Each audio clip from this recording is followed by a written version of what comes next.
bilang isang bahagi, no, ng malaking institusyon sa ating lipunan, marami po akong natutunan sa aking naging stint sa simbahan. Una, yung pagiging firm. Talagang 'pag ikaw ay lumabas sa mundo, 'no? Ako, naranasan ko 'yon dahil ang aking mundo ay hindi lamang sa simbahan. There is a bigger world outside. I have to be firm. Kailangan kong maging matatag. Kung ano yung natutunan ko sa simbahan, kung ano yung convictions bilang isang Katoliko, bilang isang Kristiyano, yun ang dapat kong dala-dala sa aking pagtahak ng daan sa mundo. Talagang tetestingin ka, talagang susubukan ka, and you would need this firmness, no? Being firm, it requires faith, no? Yung ating pananampalataya. Sa panahon na tila ba tayo ay mag-isa, sa panahon na tila tayo ay para bang nasa gitna ng dilim, hanapin natin yung liwanag ni Kristo. Yung liwanag ni Kristo kasi hindi glaring. Unlike yung mga nagpapasikat, napaka-glaring ng kanilang ilaw. Pero yung ilaw ni Kristo ay hindi nakakasilaw.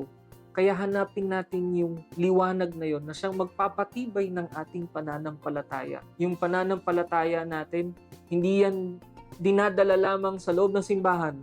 Yan ay dinadala hanggang sa labas ng simbahan upang sa gayon, yung mukha ni Kristo ay makita sa ating gawa. And that is the third term that I wish to mention, yung witnessing. Yung pagiging matatag, pagiging firm, yung ating pananampalataya, faith, yung witnessing, yung pagsasabuhay. No? Yan talaga, napakahirap yun. No? Talagang there would be many factors that would hinder you from exercising what is good.